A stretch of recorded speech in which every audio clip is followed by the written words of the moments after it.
दोस्तों पहले 1983 में स्टार्ट हुए तेजस प्रोजेक्ट के साथ में साजिश हुई। अब भारत के एमका के साथ भी कुछ ऐसा ही हो रहा है। जिस अमेरिकी कंपनी को भारत के सबसे महत्वाकांक्षी फाइटर जेट प्रोजेक्ट की लाइफलाइन माना जा रहा था, वो अचानक से अपनी कीमतें 3 गुना बढ़ा देती है। इंजन के साथ में दोस्तों भयंकर खेल हो जाता है, लेकिन दोस्तों तभी मोदी का दिमाग फिरता है। एक ऐसा फैसला लेते हैं कि अब पूरी इंडस्ट्री हिल चुकी है। आखिर दोस्तों क्या है भारत के 100 प्राइवेट प्लेयर्स की साइलेंट आर्मी, और इस एक फैसले ने दुनिया के पावर इक्वेशन को कैसे हिला करके रख दिया है। दोस्तों एक तरफ अमेरिका भारत के सबसे महत्वाकांक्षी फाइटर जेट प्रोग्राम के अंदर लगातार अड़ंगे डाल रहा है। वो चाहता क्या है? क्या अमेरिका ये चाहता है कि भारत कभी अपना फाइटर जेट सही तरीके से बनाए नहीं?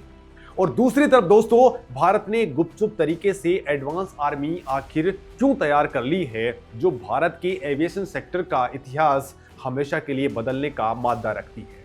दोस्तों ये सिर्फ एक फाइटर जेट की कहानी नहीं है, ये कहानी है ग्लोबल पावर शिफ्ट की, ये कहानी है डिप्लोमेसी की, और एक कदम आगे बढ़कर के ये कहानी है भारत की नई स्ट्रेटेजिक ऑटोनॉमी की, जहां अब फैसले दिल्ली के अंदर होते हैं और उनका असर वॉशिंगटन और पेरिस के अंदर दिखाई देता है। लेकिन दोस्तों इस पूरी कहानी को समझने के लिए हमें थोड़ा पीछे जाना होगा और देखना होगा कि आखिर ग्लोबल डिफेंस मार्केट के अंदर पर्दे के पीछे चल क्या रहा है। नमस्कार दोस्तों, मेरा नाम है मुकेश और आज जो बात हो रही है वो हो रही है भारत के 5th generation fighter jet programme की, जिसे हम एमका यानी कि एडवांस मीडियम कॉम्बैट एयरक्राफ्ट के नाम से जानते हैं। दोस्तों ये कोई आम हवाई जहाज नहीं बनने वाला है। आज के वक्त में 5th जनरेशन फाइटर जेट का मतलब है हवा में उड़ता हुआ एक ऐसा अदृश्य कंप्यूटर जो दुश्मन के रडार को चकमा दे सके, पलक झपकते ही डेटा प्रोसेस कर सके और बिना अपनी लोकेशन बताए स्ट्राइक करके वापस आ सके।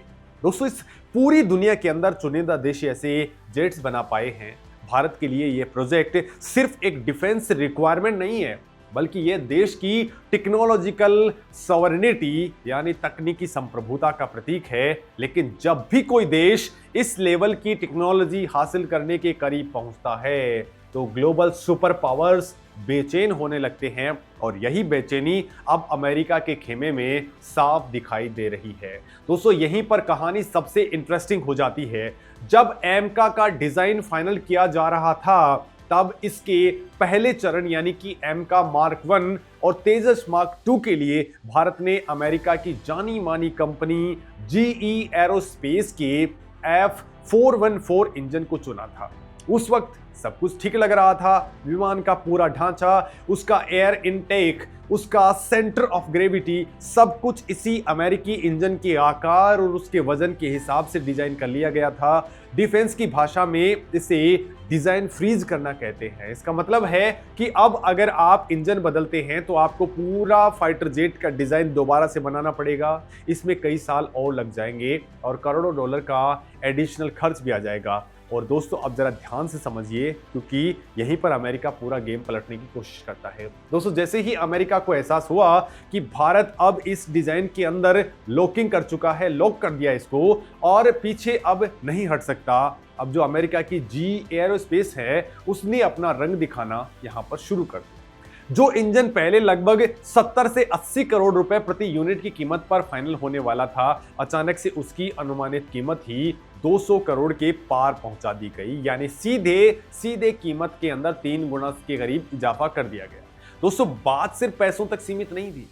रिपोर्ट्स कहती हैं कि जी ने भारत के अंदर F414 की प्रोडक्शन और असेंबली लाइन एस्टेब्लिश करने के लिए लगभग $800 मिलियन की भारी भरकम इन्वेस्टमेंट की मांग भी सामने रख दी है। लेकिन असली सवाल यहीं से स्टार्ट होता है कि क्या ये सिर्फ एक कमर्शियल डिमांड है या फिर इसके पीछे कोई बहुत बड़ी जियोपॉलिटिकल स्ट्रेटजी काम कर रही है। अगर दोस्तों आप पैटर्न को समझें तो जीई एरोस्पेस पहले ही तेजस मार्क 1A के लिए इस्तेमाल होने वाले F404 इंजनों की डिलीवरी के अंदर लगातार देरी कर चुका है। इस देरी की वजह से भारत की वायुसेना का पूरा आधुनिकीकरण प्रोग्राम प्रभावित हुआ है।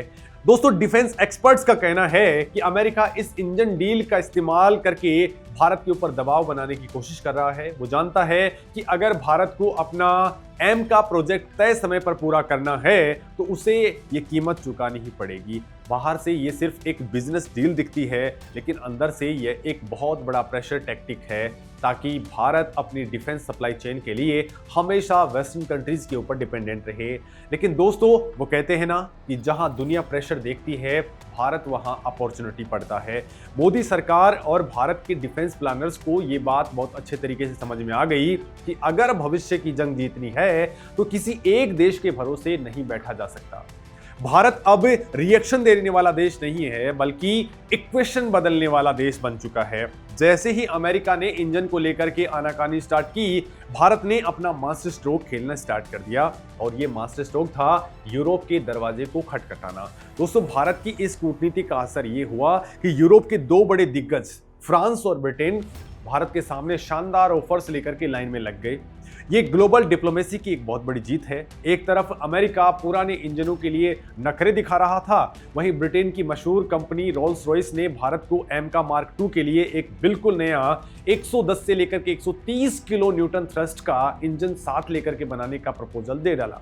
और दोस्तों, जो बात सामने आती है वही सबसे बड़ी है। ब्रिटेन ने न सिर्फ इंजन बनाने का ऑफर दिया, बल्कि 100% टेक्नोलॉजी ट्रांसफर और भारत को पूरे इंटेलेक्चुअल प्रॉपर्टी राइट्स यानी कि IP राइट्स देने का भी प्रॉमिस कर दिया। अब इसे दोस्तों एक आम इंसान की भाषा में समझिए। मान लीजिए आपको एक बहुत ही स्पेशल केक बनाना है। अमेरिका आपको सिर्फ बना हुआ केक बेच रहा है और कह रहा है कि इसे कैसे बनाया जाएगा ये मैं आपको नहीं बताऊंगा। अगर आपको और केक चाहिए तो आपको फिर से मेरे पास आना होगा और मेरी मनमानी कीमत चुकानी होगी। लेकिन ब्रिटेन और फ्रांस कह रहे हैं कि हम आपको सिर्फ केक नहीं देंगे, बल्कि हम आपको उस केक की पूरी रेसिपी, उसे बनाने का ओवन और उसका पूरा अधिकार भी दे देंगे। कल को अगर आप उस रेसिपी में कोई बदलाव करना चाहें या वो केक किसी थर्ड पार्टी को भी बेचना चाहें तो आपको हमसे पूछने की कोई जरूरत नहीं है। दोस्तों, डिफेंस की दुनिया में IP राइट्स मिलना सबसे बड़ी बात मानी जाती है और इसका सीधा मतलब है कि भविष्य में भारत किसी बाहरी रोक टोक के इन इंजनों को अपग्रेड कर सकेगा, इनके नए वेरिएंट बना सकेगा और यहां तक कि दूसरे देशों को एक्सपोर्ट भी कर सकेगा। दोस्तों, ब्रिटिश कंपनी से मिल रही इस कड़ी टक्कर को देखते हुए फ्रांस की सैफ्रॉन कंपनी, जिसने राफेल का इंजन भी बनाया है, उसने भी अपना ऑफर और बेहतरीन कर दिया है। फ्रांस भी अब 100% टेक्नोलॉजी ट्रांसफर और बिना किसी एक्सपोर्ट रेस्ट्रिक्शन के एक next generation fighter jet engine Bharat के साथ मिलकर बनाने की तैयारी कर रहा है। लेकिन दोस्तों, यह तो सिर्फ इंजन की बात हुई। एक फाइटर जेट सिर्फ इंजन से नहीं उड़ता है, उसे बनाने के लिए हजारों पुर्जे, एडवांस रडार, स्टेल्थ कोटिंग और सॉफ्टवेयर की जरूरत होती है। और दोस्तों, यहीं पर तस्वीर पूरी तरह से पलट जाती है और भारत का वो कदम सामने आता है जिसने पूरी की पूरी डिफेंस इंडस्ट्री की नींद उड़ा दी है। दोस्तों, भारत ने समझ लिया कि अगर उसे सही मायने में एक एरोस्पेस सुपर पावर बनना है तो वो सिर्फ सरकारी कंपनियों के भरोसे नहीं बन सकता है। अमेरिका आज डिफेंस के अंदर इतना ताकतवर इसलिए है क्योंकि वो लॉकहीड मार्टिन और बोइंग जैसी प्राइवेट कंपनियों की वजह से है, जो लगातार इनोवेशन करती हैं। और इसी तर्ज पर मोदी सरकार ने एक ऐतिहासिक फैसला कर लिया और 100 से ज्यादा भारतीय प्राइवेट कंपनियों की एक ऐसी इकोसिस्टम आर्मी तैयार कर ली है जो एम का प्रोजेक्ट को जमीन पर उतारने वाली है। बिल्कुल ठीक सुन रहे हैं दोस्तों, एक साथ 100 कंपनियां।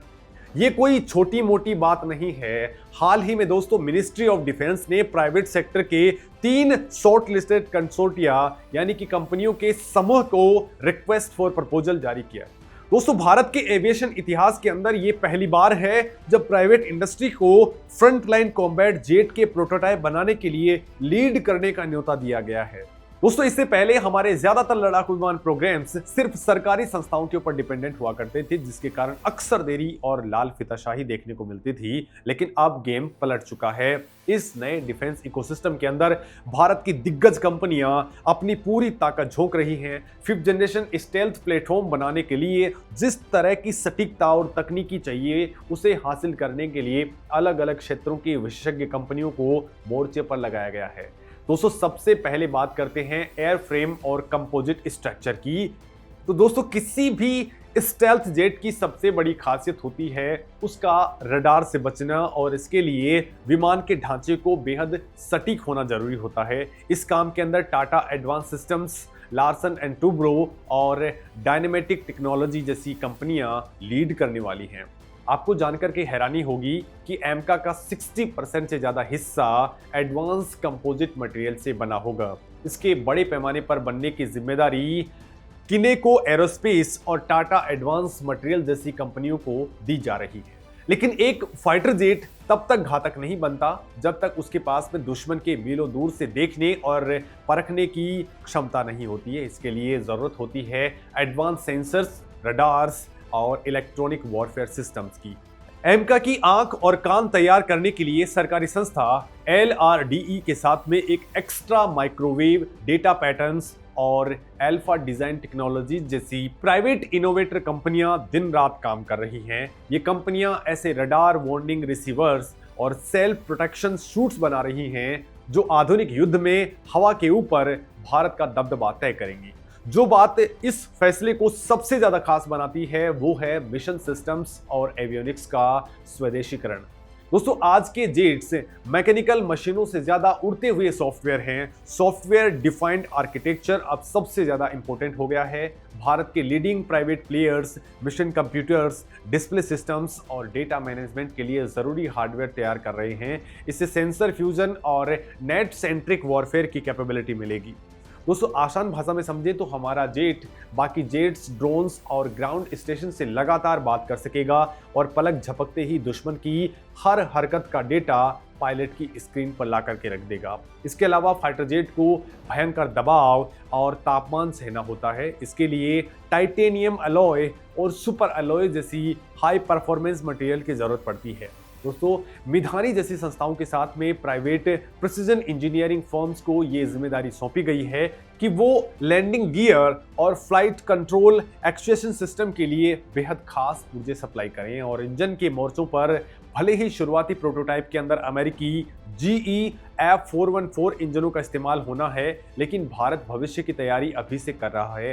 दोस्तों, गोदरेज एरोस्पेस, MTAR टेक्नोलॉजीज और वोलचंद नागर इंडस्ट्रीज जैसी कंपनियां वो लोकल इंडस्ट्रियल बेस तैयार कर रही हैं जो ना सिर्फ आज के इंजनों को सपोर्ट करेगा बल्कि आने वाले टाइम में पूरी तरह से स्वदेशी जेट इंजन बनाने का रास्ता भी साफ करेगा। ये पॉइंट ध्यान से समझिए दोस्तों, क्योंकि यहीं पर पूरा खेल बदलता है और यही इस खेल की चाबी है। ये 100 से ज्यादा कंपनियों का जो नेटवर्क बन रहा है, जिसे हम टीयर 1, टीयर 2 और टीयर 3 सप्लायर कहते हैं, ये सिर्फ एमका के लिए नहीं काम करेंगे। जब ये कंपनियां एक 5th जनरेशन जेट के पुर्जे बनाना सीख जाएंगी तो भारत के पास में एक ऐसा डिफेंस मैन्युफैक्चरिंग बेस तैयार हो जाएगा तो दुनिया में किसी भी देश को टक्कर दे सकेगा। कल को अगर हमें 6th जनरेशन का जेट बनाना हो या कॉम्बैट ड्रोन्स की फौज खड़ी करनी हो तो हमें शुरुआत से शुरू नहीं करना पड़ेगा। हमारे पास में पहले से ही 100 से ज़्यादा ऐसी कंपनियां होंगी जिनके पास में वर्ल्ड क्लास टेक्नोलॉजी, मशीनरी और एक्सपीरियंस होगा। अब दोस्तों, जो बात सामने आती है वही सबसे बड़ी है। भारत सरकार का यह फैसला ग्लोबल राइवल्स और प्रतियोगिता को क्या मैसेज दे रहा है? तो चाइना जो अपने J-20 फाइटर जेट्स को लेकर के काफ़ी आक्रामक रहता है, उसके लिए भारत का ये स्वदेशीकरण एक बहुत बड़ी चुनौती है। चाइना की डिफेंस इंडस्ट्री पूरी तरह से स्टेट कंट्रोल्ड है, जबकि भारत लोकतांत्रिक ढांचे के अंदर एक वाइब्रेंट प्राइवेट डिफेंस इकोसिस्टम बना रहा है। दोस्तों, पश्चिम के देशों के लिए भी ये एक साफ संकेत है कि भारत अब सिर्फ दुनिया का सबसे बड़ा हथियारों का खरीदार बनकर के नहीं रहना चाहता, भारत अब सप्लाई चेन का क्रिएटर बन रहा है। इस पूरे प्रोजेक्ट की टाइमलाइन भी बेहद आक्रामक रखी गई है। रिक्वेस्ट फॉर प्रपोजल जारी होने के बाद में सरकार तेजी से टेक्निकल और कमर्शियल इवैल्यूएशन कर रही है। जो भी प्राइवेट कंसोर्टियम ये बिड जीत लेगा वो एरोनॉटिकल डेवलपमेंट एजेंसी के साथ मिलकर के 5 फ्लाइंग प्रोटोटाइप बनाएगा। अगर सब कुछ तय सीमा के मुताबिक चला तो 2026 के आखिर तक या 27 की शुरुआत तक एमका का पहला प्रोटोटाइप दुनिया के सामने रोल आउट हो जाएगा और 2028 के अंदर ये स्वदेशी 5th जनरेशन जेट अपनी उड़ान भर भी लेगा। दोस्तों, बाहर से ये फैसला नॉर्मल दिखता है, लेकिन अंदर से ये इंडिया की लॉन्ग टर्म स्ट्रेटजी का हिस्सा है।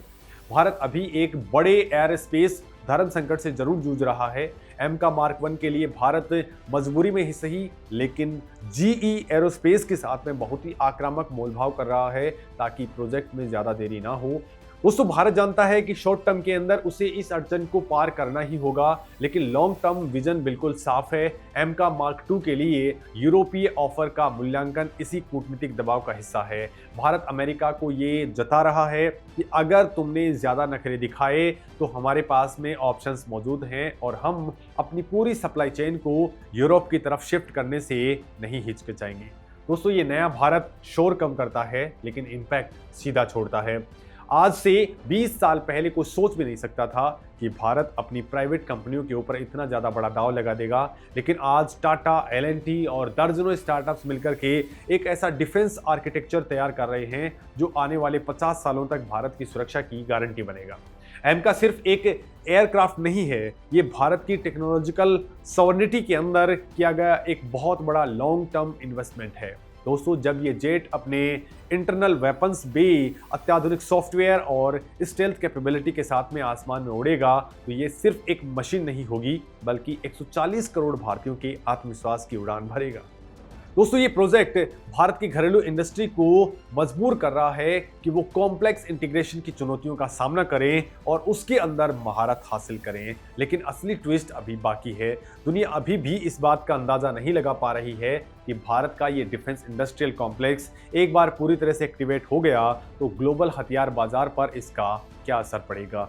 जो देश आज भारत को तकनीक देने में आनाकानी कर रहे हैं, कल वही देश भारतीय कंपनियों से कंपोनेंट्स खरीदने के लिए लाइन में खड़े नजर आएंगे। अब दोस्तों, आप खुद सोचिए, क्या भारत का ये फैसला अमेरिका के रवैये का एक परफेक्ट जवाब है? क्या 100 से ज्यादा प्राइवेट कंपनियों को डिफेंस के अंदर इतने अहम प्रोजेक्ट के अंदर शामिल करना भारत का अब तक का सबसे बड़ा मास्टर स्ट्रोक है? आपको क्या लगता है? कमेंट के जरिए जरूर बताएं। नमस्कार दोस्तों।